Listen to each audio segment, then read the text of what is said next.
Father, once more, we're thankful for your mercies and your love towards us. We're thankful that we have opportunity to study, to hear your voice, to meditate, and to understand. Help us to know that when we learn something, we have a responsibility, that you don't teach us just to give us information. We need to follow everything you say.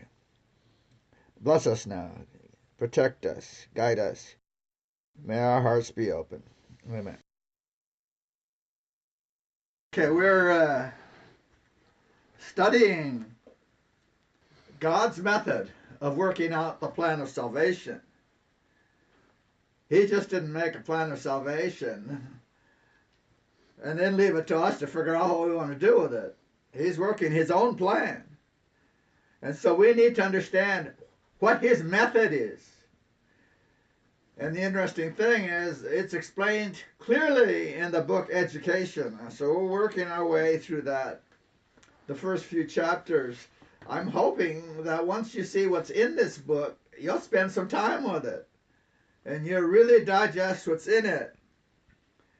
I've been reading a lot of things that I would like to suggest, but the volume gets to be so high that I'm really reluctant to tell people, you ought to read this or you ought to read that, or this is really good.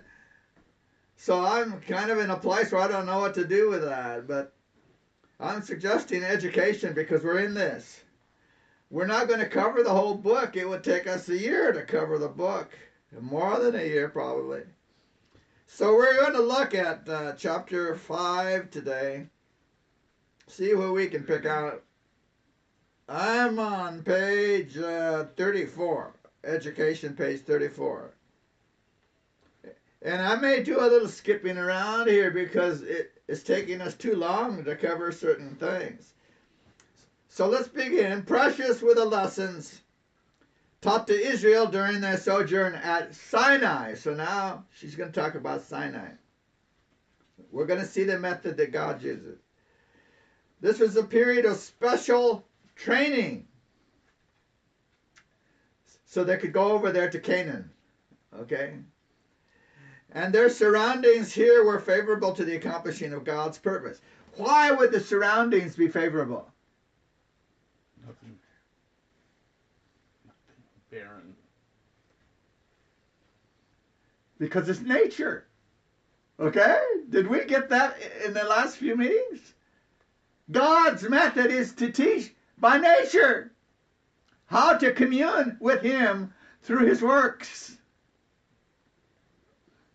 Nothing about going to school and putting yourself into books all the time and listening to teachers. God's method is looking at what he does. So it says this is especially favorable. He's going to teach them some things. Well, what do we see out there? A bunch of sand and some rocks. But that's not what God sees, and that's not what they're going to see. So let's look at this carefully. It says on the summit of Sinai. And I don't know if you've seen pictures of that area or not. But there's a lot of plain. And they weren't shut in a cavern kind of thing. The mountains go up. And Sinai, they've figured out what they think is Sinai. So on the summit of Sinai, overshadowing the plain. It's a big place. It says where the people spread their tents. Now, how many people are we talking about? Over 1 million people. So there's got to be a lot of ground out there for them to put all their tents. So get some pictures in your head as we're doing this.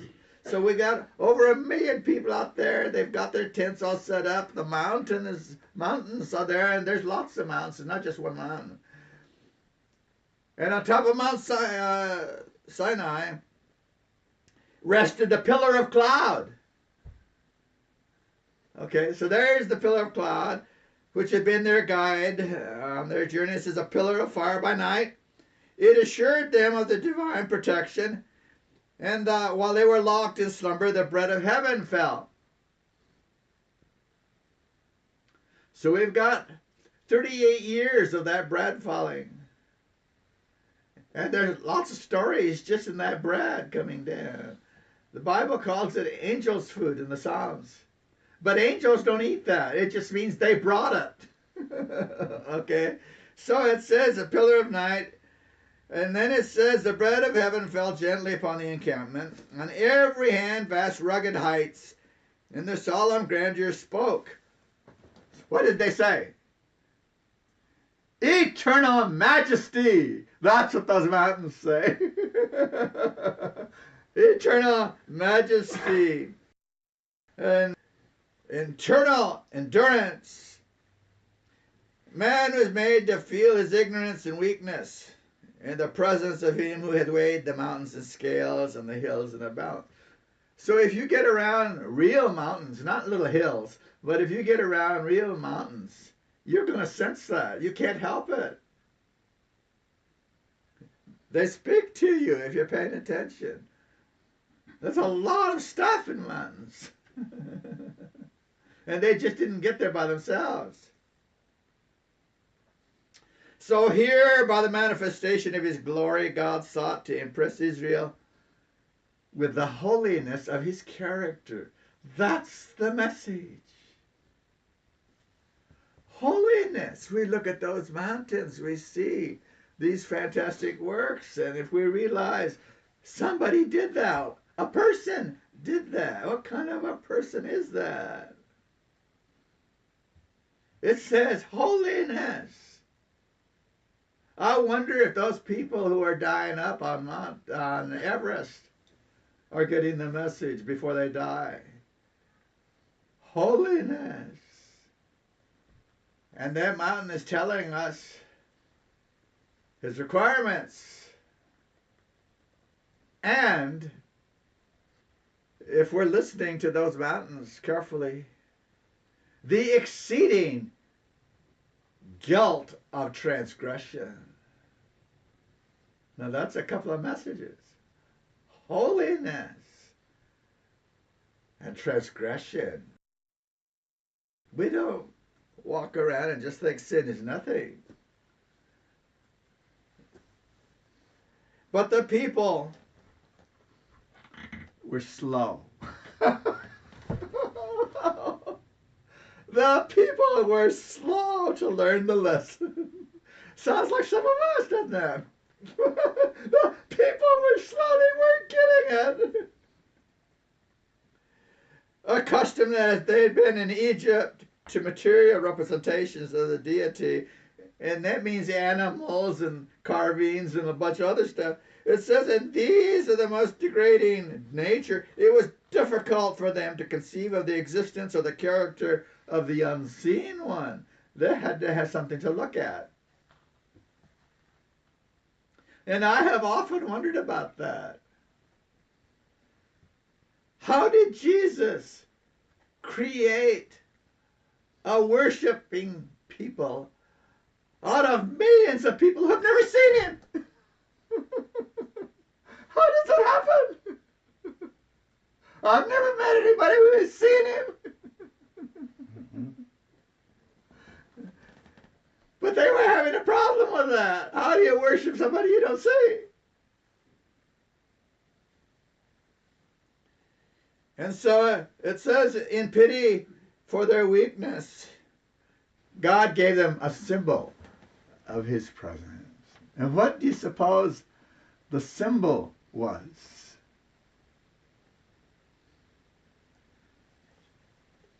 A box. Yes. Now, we know the sanctuary is the issue, but the sanctuary is only good because it has that box in it. See? And that's what tripped up all the heathens. They said that's their God, that box. That's all they could think about. They had their statues, and the Hebrews had their box. So God says, make me a sanctuary. Make me a temple. So I can live in that. See? That's how we have to get to the box. The sanctuary is not the symbol. It's the place that holds the symbol, the box. Okay. So it says, make me a sanctuary so I can live in it. The box. I'm the box. Now, why did he tell them to make a sanctuary so he'd have some place to live? Here's the next lesson. It's a powerful lesson. We all need to learn this lesson. It says, make me a sanctuary. So it says, in the building of the sanctuary as a dwelling place. See? Dwelling place. We read too fast. We've got to get the thoughts because she's not saying a lot of things. She just figures we know them. But she's talking to people who are living 100 years after she died. We don't know anything anymore. A dwelling place for God. So Moses was directed to make all things according to the pattern of the things he was shown. So he saw patterns, three-dimensional models. God called him into the mount and revealed to him the heavenly things and their similitude. The tabernacle with all that pertained to it was fashioned. Now, if Moses saw what God showed him, the three-dimensional model, and he told him, you build it just like that, exactly, do you suppose the pattern was true? Well, I was sitting in a Sabbath school in St. Helena one day, and the teacher, who is a Dr. so-and-so, well known to all leadership of this church, he said, there really are not two apartments in heaven. Yeah, a Seventh-day Adventist doctor, well known to the leadership, and I personally heard him say, it's a metaphor. So Jesus is not the only metaphor. They're making a metaphor out of everything. He says there are no doors. And they had a hard time not standing up and asking him, who are you? But I didn't speak up because I figured, why disrupt this whole church over his strangeness? I talked to him later, but not at that moment. So here, we're getting a lesson now. It says, his dwelling place, he revealed his glorious ideal of character. The sanctuary and that box are revealing his character. Yeah, there's something here. We need to see it. It says, the pattern was shown them in the mount. When the law was given from Sinai and when God passed by before Moses and proclaimed, the Lord. In the Old Testament, that word is Jehovah. Okay? Jehovah. The Lord God, merciful. That's the first thing God wants people to know about him. That's the first thing. Mercy. That's who he is. Mercy. And gracious. The short word is grace. Okay? He's merciful, so he gives grace. Long-suffering. That means we can't wear him out. And abundant in goodness and truth. That's God. That's why he told him to build a sanctuary.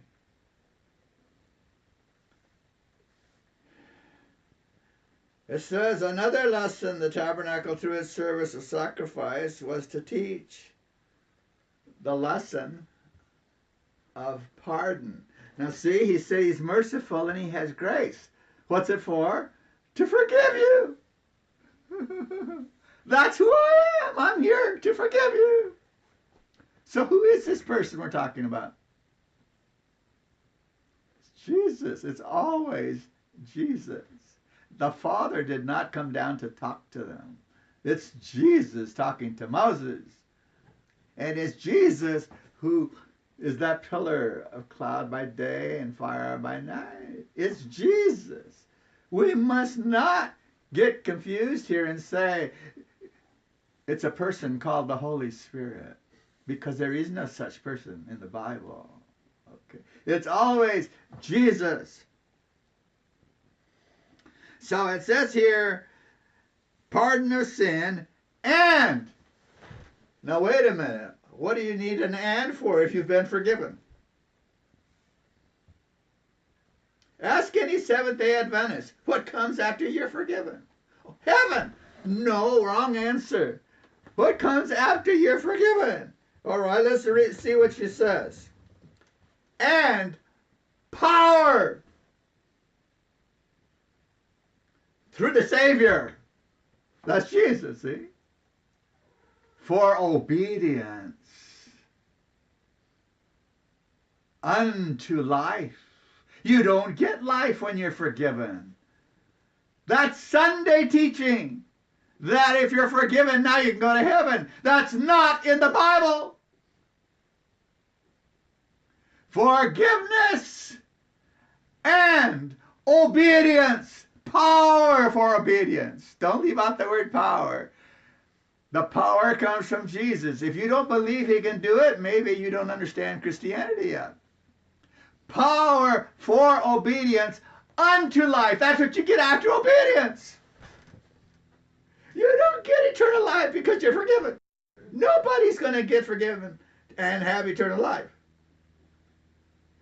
I had a lady who was traveling all over the world, who was teaching the Seventh-day Adventist gospel as a self-supporting minister. And she was good. She really understood the Bible and spirit prophecy every place she went. But one day she got me to the side and she asked me, what's after forgiveness? And she was just starting to get it. Now this is a seasoned teacher of the Bible and spirit prophecy, and she was just starting to get it. She knew there had to be more. The more is obedience unto life. Power to obey. That's what the sanctuary is to teach. And God is going to teach the Hebrews about forgiveness and obedience unto life. Okay, so it says through Christ is to be fulfilled the purpose. Oh, we don't understand the purpose yet. The purpose for which the sanctuary was built. Okay, the purpose for which the tabernacle was a symbol, that glorious building. Now we're going to see what the temple itself is for. Why did God tell him to build a sanctuary so he could live in it? This is what we have to learn. So we have this beautiful sanctuary, and she does something here I didn't expect her to do, but she does it. She begins describing it a little bit. That glorious building, and it was glorious even out there in the desert. It was glorious. Do you have a picture in your mind of what we're talking about? There's a little white fence all the way around. Except for one place. There's an entrance so somebody can get inside, because nobody can get past that white fence. What does the white fence mean? Holiness. God's inside that fence, and you don't get to go in there unless you know where the entrance is. And the entrance is on the east side. You have to turn your back on the sun to go in. Very few people have picked that up yet. But every little detail says something. You turn your back on the sun god to see the real God. So here's that white fence. That white fence is 9 feet tall. Have you ever jumped over 9 feet? That means you can't get in. That white fence is to keep you out. White fence means holiness. You can't come in here. You're not holy. But there's an entrance. And that entrance is made out of a veil of 4 colors. Yeah. We won't get into all the colors. She's not describing all that, but she's telling us, look at that. Look at it. See what it says. But the veil is a symbol of Jesus himself. So the only way you can get in to that sanctuary place or all that holiness is to go through Jesus. You can't get in any other way. Only through, with, by Jesus. So don't ever try to approach God if you don't have Jesus. So she says the walls. Now, I just gave you a measurement, 9 feet. You're not going to read that in any book, except one, Patriarchs and Prophets, because every other person, including all of our people, think it was a different measurement. They're using a 1.5 cubit. That's heathen. The royal cubit of God is 1.8. The royal cubit is a regular Egyptian cubit plus a hand's breadth.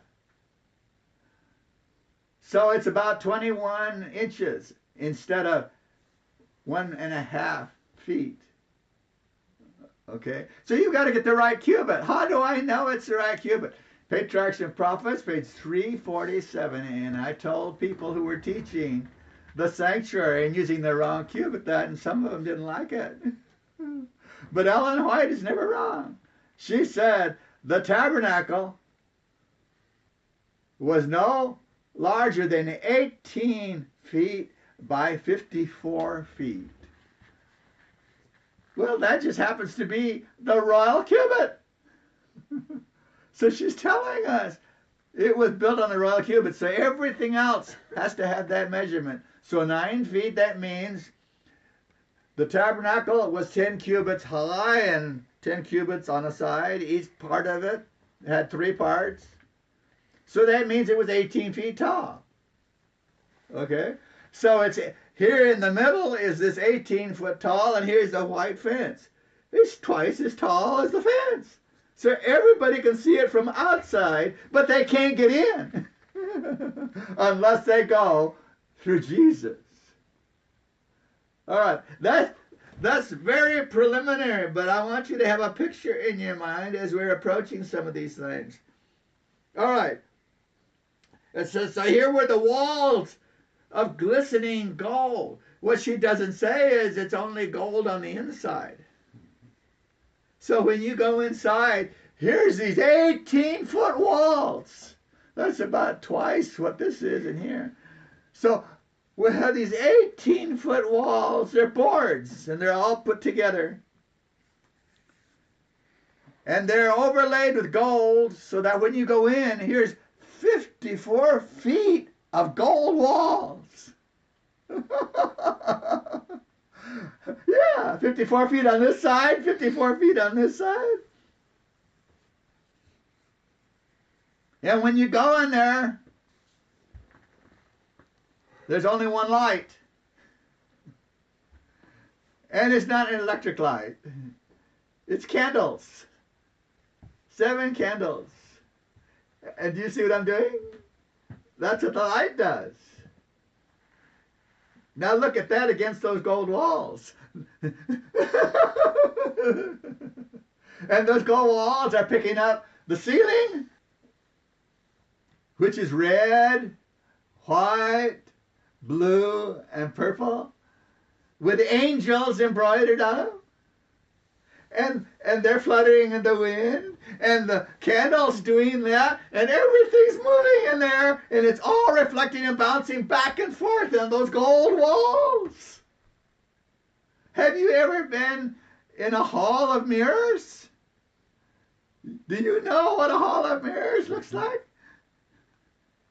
It's infinite.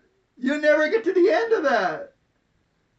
So what you're stepping into when you step into the sanctuary is infinity. That's shimmering with colors and this light.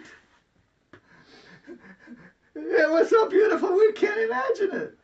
We might see it maybe when we go through Orion. I don't know. But God Jesus did all this for a reason. He's trying to tell us something.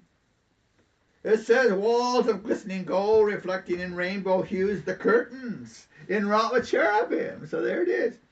It says the fragrance of ever-burning incense pervading all this perfume. The priests robed in spotless white and in the deep mystery of the inner place. So now we're into the holy place.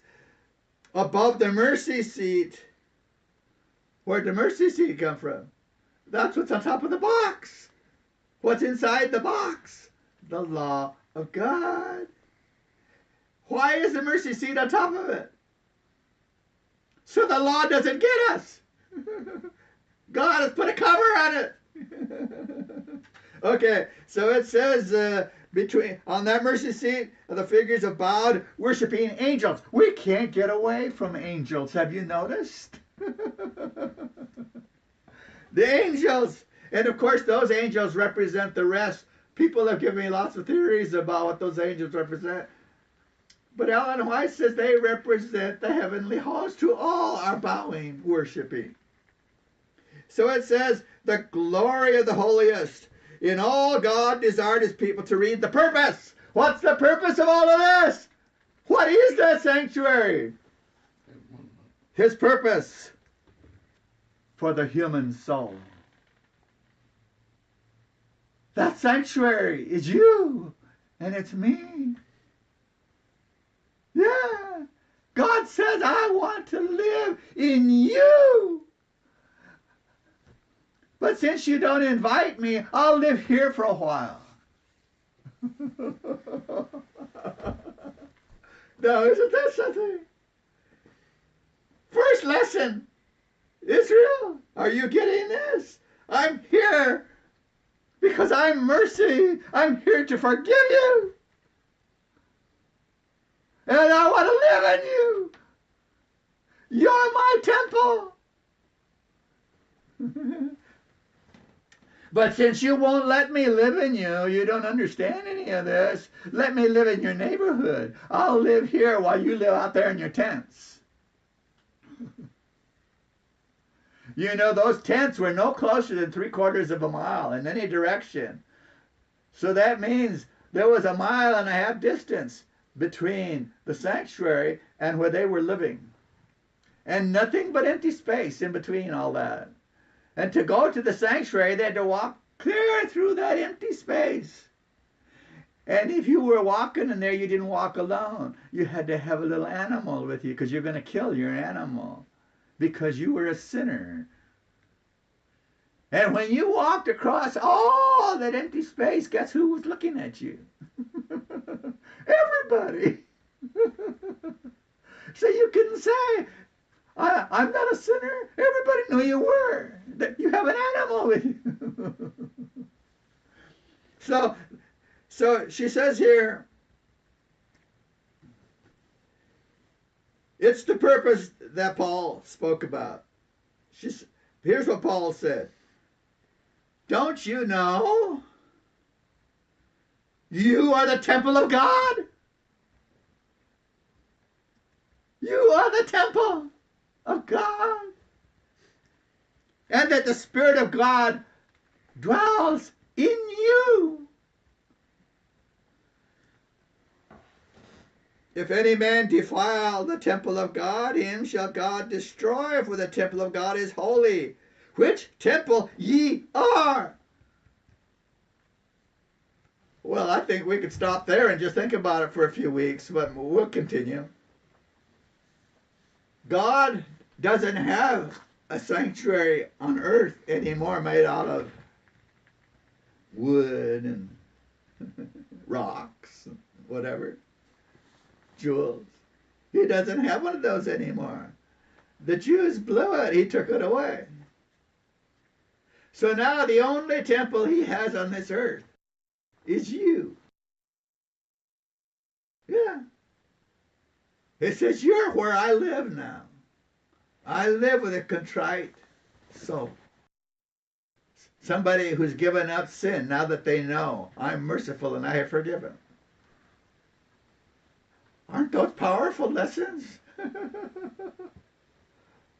How often do you hear this in any church?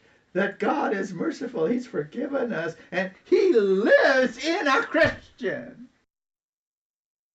You're not going to hear that because they don't believe it. They say, oh, Jesus isn't in you. He's in heaven. Well, that part is right. He's in heaven. But He does live in us. The angels are here to be sure He does. Yes, we have the Spirit of Jesus in us. If we're Christians. And Paul says some other things too. He says, maybe you ought to check up on yourself. Examine yourself. He said, because Christ is in you. Except if you're reprobate. So if you say you're a Christian, Jesus is in you. Except if. I don't like that except. Do you like that except? No. We need to pay attention to some of this because I can talk to you in ways I couldn't 10 years ago. Because we have been steadily learning and the Spirit of God's steadily been teaching us and bringing us along. But we're not there yet, folks. Yeah, we're not there yet. We still have a lot of things to learn. Unfortunately, it's going to take a lot of things before we finally get in our heads. I'm giving all. I'm holding back nothing. I'm not of this world anymore. Yeah. If you think I'm saying it wrong, tell me. Great was the privilege and the honor granted Israel in the preparation of a sanctuary, and great also was the responsibility. A structure of surpassing splendor, that's you. Demanding for its construction the most costly material, that's you. It took a lot of value, cost, to make you a sanctuary. What did it cost? You know what it cost, that's right. There's nothing more that could be paid to make you a sanctuary. So it says, it demanded the most costly material, the highest artistic skill, and it was to be done out there in the wilderness. They didn't have a lot of construction places to go. It says, who was going to make it? A people who just escaped from slavery. What did they know about building sanctuaries? It seemed a stupendous task, but he who had given the plan of the building stood pledged to cooperate with the builders. What's that mean? Yeah, when we're forgiven, now we can start building with the cooperation of the builder. That's the power for obedience. The Lord spake unto Moses, saying, see, I have called by name Bezaleel, the son of Uri, the son of Hur, of the tribe of Judah. So Jesus is personally going to train Bezaleel how to do real artwork with gold, with carpentry, with different things. And there's another one, Aholiab, the son of Ahisamach, of the tribe of Dan. So these two men were going to be the foremen to teach all the slaves how to do it, because God has personally taught them how to do things and have skills like none of the other ones have. So here's the sentence I wanted to get to. That's why I couldn't quit before we're done here today. It says, what an industrial school was that in the wilderness.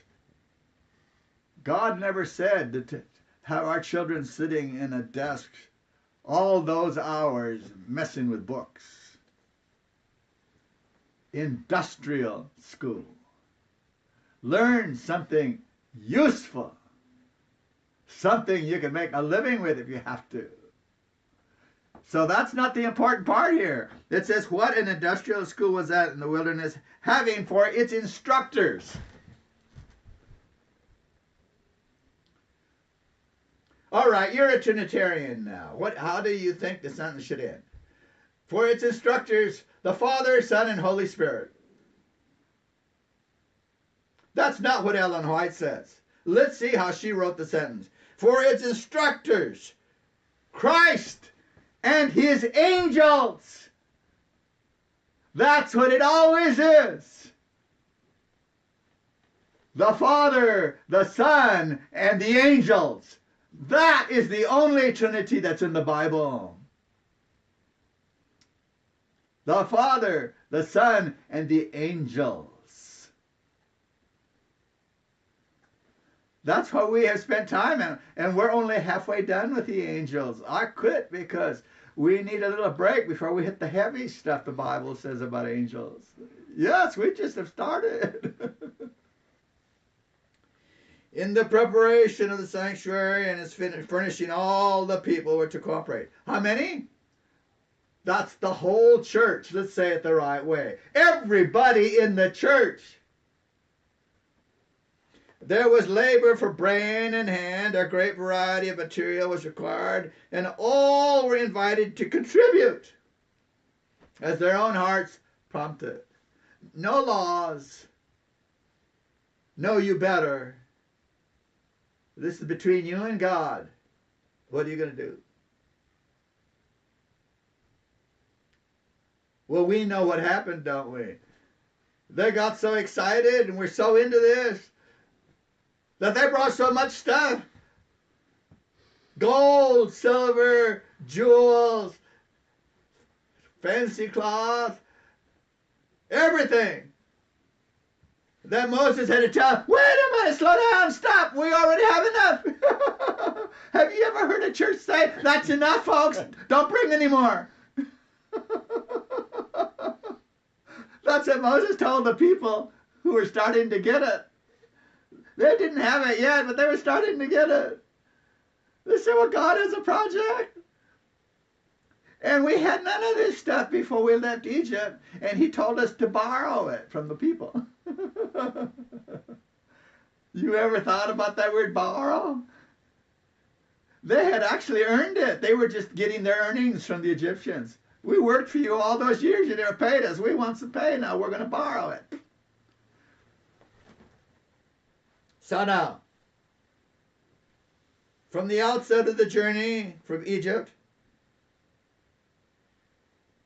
lessons had been given for their training. So they were being trained when they first left. Even before they left Egypt, a temporary organization had been effected and the people were arranged in companies under appointed leaders. At Sinai, the arrangements for work of God was manifest in the Hebrew economy. God was the center of authority and government. Now, what do you suppose one of our major problems is today in the church? Yeah. I think you got it, didn't you? The center is no longer Jesus Christ. He's been shoved off to the side someplace. We are run by the General Conference now. Jesus has nothing to do with that. And they say, oh, but we're under the Spirit. Which one? Which one? Ask them. The Trinity. Where is that in the Bible? You can't expect a General Conference that listens to a fake spirit to do what Jesus says. You cannot expect it. Well, I almost got off in another thing here. I'm going to leave that alone. Let's stay right here. So, Jesus is the authority. He's the government. What do we call that kind of a government? Anybody have an idea? Democracy. It is not a democracy. Theocracy. Is there a theocracy on this earth today? No, I'm sorry, there's no theocracy today. Nobody lets Jesus be in charge. I said nobody. I mean 100%. Nobody in organizations. So we have Jesus, and then next is Moses. Oh, a prophet. Next is a prophet. That's interesting, isn't it? So he was administer the laws in his name. He was to write testimonies and things. Then came the council of 70. Then the priests and the princes, and after that, captains over thousands, captains over hundreds, captains over 50s, captains over tens. Whoa! You mean there's somebody in charge of just 10 people? Yeah. And then after that, officers appointed for special duties. So the camp was arranged in exact order, and I don't think I've ever talked about the order that they have. So many thousand this way, so many thousands this way, so many thousands that way, so many thousands that way. And if you were to look at it from the sky, you would see that little white tent with the sanctuary and what looked like a cross all around it. Yeah. Order! Complete order.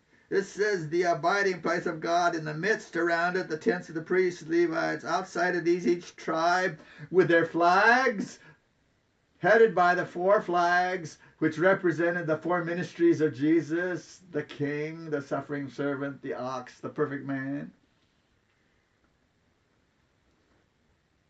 And then, sanitary regulations.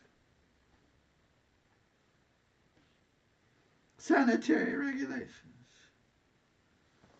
Not just for health. Oh, it wasn't just for health. That's what we've been telling people. That's what was for health. No, it wasn't just for health. It was a condition of retaining among them the presence of the Holy One. He doesn't feel good coming to where there's dirty people disrespectful to him and telling him, we don't really understand who you are. Now, Jesus loves everybody, and he takes us just the way we are when we start. But that's not the kind of people he has worshiping him, just the way they used to be. He takes them the way they are now, that they know God. See, that's the difference. I wasn't going to mention this, but it hit me this morning as I was looking at some of this. You know that the Ellen White says we should have special clothes for Sabbath? Have you read into that one? She says we should have a Sabbath uniform because we are meeting with the King of the universe. It used to really bug me, and I have to tell you how, it did really bug me to see people walking into a church wearing Levi's. So who do they think they're coming to see? Yeah. Now, we can't all afford fancy clothes. That's not what this is about. We're talking about have something special set aside. If all you have is street clothes, get them clean. Have something special you can wear only on Sabbath. No, I don't plan to discuss that today. She just said that he had them understand hygiene, not just for health, but that so he could come into their presence. All right, there's just so much to this. The Christianity of Jesus is much more than just getting ourselves out of the fire. Let the other churches talk about fire escapes. We're supposed to be talking about holiness and righteousness and being like Jesus. So let's go to the next. The education of the Israelites included all the habits of life. What does that leave out? All their habits of life. Everything that concerned their well-being was the subject of divine solicitude and came within the province of divine law. Now, she brought up the law here. Do you know that if we violate the principles of God in any area, it's all under law? We are not commandment keepers. How many does it take? How many do you have to break before you're a commandment breaker? That's not many, is it?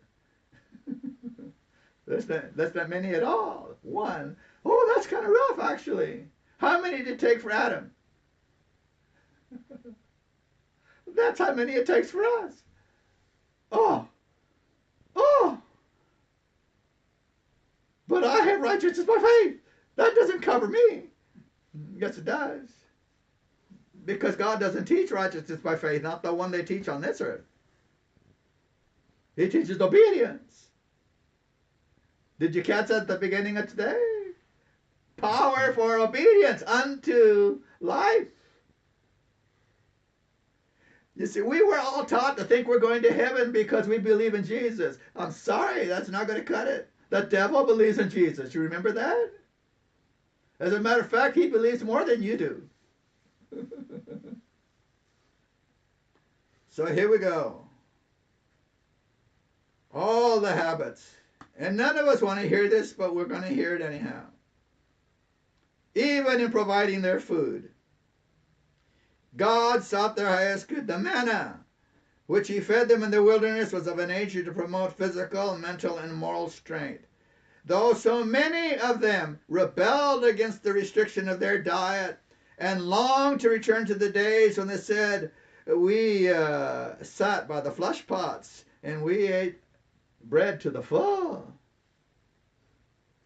And what does it mean to the full? It means until their stomachs were so stretched out they couldn't eat anymore. Yes, they didn't eat just to stay alive and stay healthy. They ate because they couldn't stop eating. Do you know that Ellen White, that's one of the major things she talks to ministers about. She says, you eat too much. Ministers.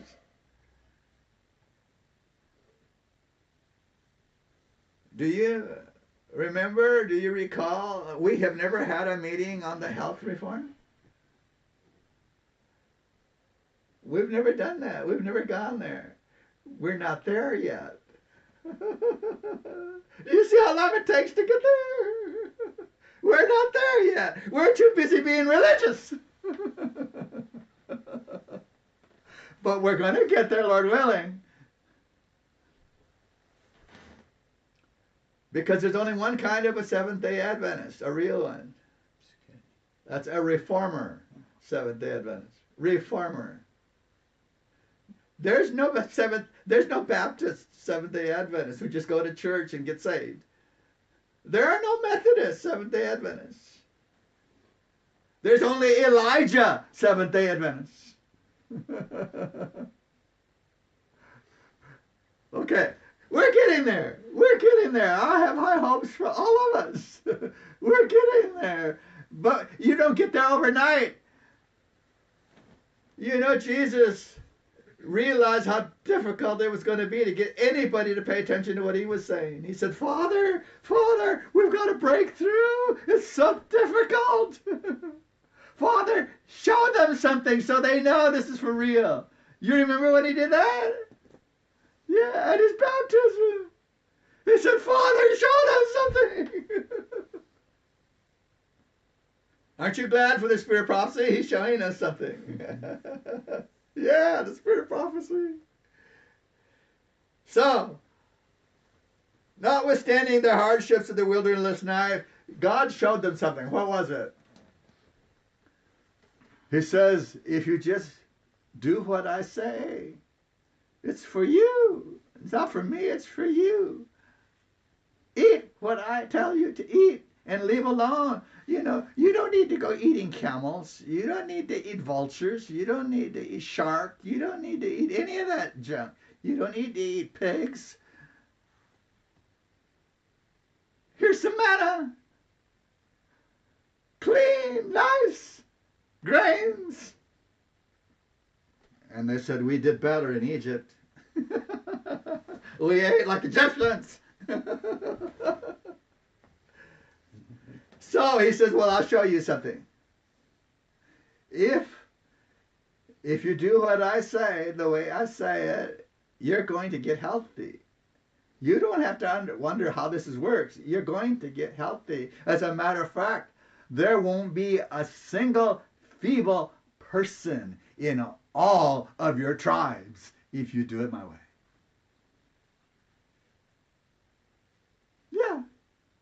put the doctors right out of business. I don't know about dentists, but the doctors.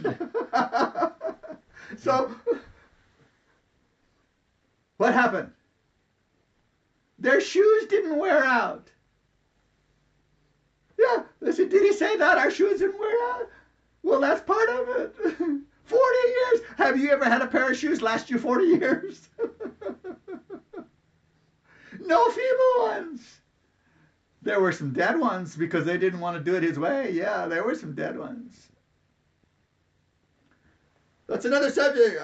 There's so many ways to go with what she's saying here. It's loaded, this material. She's trying to tell us God's method of getting people saved in His plan of salvation. And so now she goes, it says, in all their journeyings, the ark containing the law of God was to lead the way. We know about the pillar of cloud. When it landed someplace, they stopped. They made camp. When the cloud started leaving, they packed all up and followed the cloud. She quotes Numbers 10:35. When Moses was waiting to see what the cloud was going to do, when it started doing something, either landing or going, this is what he said. Rise up, Lord, and let thine enemies be scattered. And when it rested, he said, return, O Lord, unto the many thousands of Israel.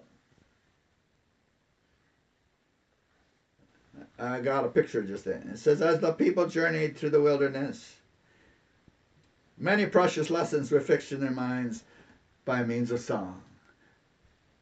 Now, I have to tell you, there's one thing I miss from not being able to hear anymore. I started missing it right away. When I first became exposed to the Seventh-day Adventist people in church, I studied for a year before I ever saw a church. But when I finally went to a church, it was the first time I heard anybody singing in Christianity. I had never been in any other kind of a church, a Sunday-keeping church. The Adventist was the first church that I went to and heard singing. And I read the words. The songs meant nothing to me. I was a musician, and this was not musician singing. This was singing of words. And so I read the words, and the words got to me. It did more to me than the sermons. Those words and those songs said something to me. That's one of God's methods.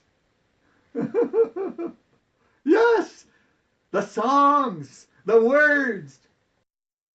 When I first became a pastor in San Diego, sometimes I would stop the music right in the middle of it and say, does anybody here know what we're singing about? Do you know the words we just said? I said, do you know why we're singing? And I did that in just about every church I ever was in front of. Oh, what? Just stop what we're doing and ask them, why are we doing this? What are you getting out of this? Ellen White says a formal church is a curse. Yeah, just doing it because it says in the bulletin, do this now. That's a curse. Songs. I've tried to wonder here, how can we get this into the Adventist church where people love to sing about Christ? And that's what they do when they get together. And I can't do it anymore for myself. And I miss that. I can still hear them in my brain, but I can't sing them. Everybody would tell me to get out of the room. So here they are singing. What did they sing? Their first deliverance from Pharaoh's army. That's something to sing about. All those Egyptians, 600 of them, all those horses, all those soldiers, all those brave men. Pharaoh, boom, the water landed on them. And the people of God were on the other side. And what they did, they sang the song of triumph, and they never stopped singing it. You know they still sing it? Do we have a song like that? Maybe we haven't learned it yet. It's called the Song of Moses and the Lamb. If you don't know what it is, you better start looking. Song of Moses and the Lamb. You know, people say that only the 144,000 will ever sing that. That's what they teach in the church. I have a question for them. Do you think Moses is going to sing the Song of Moses and the Lamb? I think their ideas won't hold just thinking about it. Yeah, Moses is going to say, I think Luther's going to sing it too. Yes, and I could name a few other people. That's another subject. Some of these subjects are not too popular, and I don't try to hit people with things they don't need to know about that are unpopular. Okay, so here they are singing. Sing ye to the Lord, for he hath triumphed gloriously. Exodus 15. Often on the journey was this song repeated, cheering the hearts and kindling the faith of the pilgrim travelers. The commandments are as given from Sinai with promises of God's favor and records of his wonderful works for the deliverance were by divine direction expressed in song. The Ten Commandments are in song. I think that'd be wonderful if Seventh-day Adventists went around singing the Ten Commandments.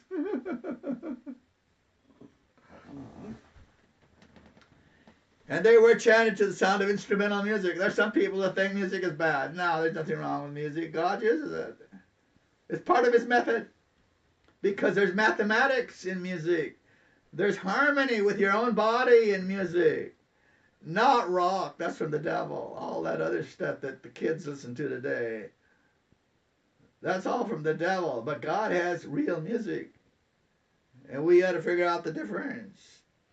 And this last part I really like. It says, the people keeping step. Keeping step. As their voices united in praise. Oh, I think we need some of that in the Adventist church. Keeping step with each other. Yeah. Can you even imagine it? Every Adventist keeping in step. We all believe the same thing. We all say the same thing. We all sing the same thing. When's that day coming? Who knows? Who knows? We're in big trouble today. We're doing none of what God told Israel to do. So don't put Israel down. It's true that the types are done away with now, and Jesus is the antitype. But don't ever put down Israel. They were God's people under his plan of salvation. But they blew it. They moved away from it. God didn't change. He's trying to get the Adventists over there. And what a rough time he's having. Thus, I have to close for today. It says, thus their thoughts were uplifted from the trials and the difficulties of the way. The restless, turbulent spirit was soothed and calm. Maybe we need some of that calm too. It says the principles of truth were implanted in the memory. And faith was strengthened. Concert of action taught order and unity. And the people were brought into closer touch with God and with one another.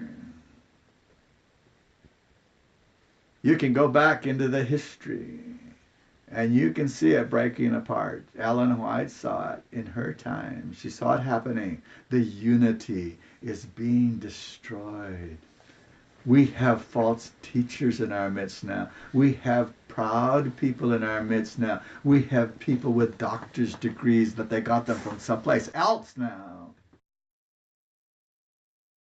Yes, it's been happening a long time. Don't think we just all of a sudden took up a false doctrine.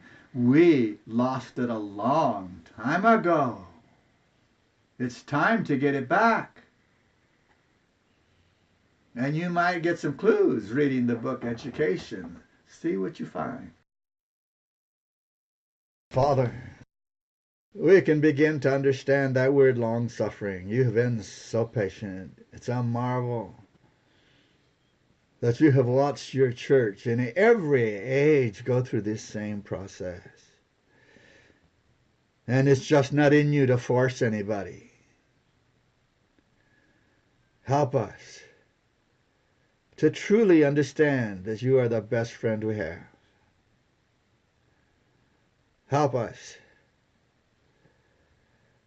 to get off of our pride, our silly self-dependence, our foolish self-gratitude, and learn what it means to serve others. We thank you for your goodness to us. May we learn how to surrender. Amen.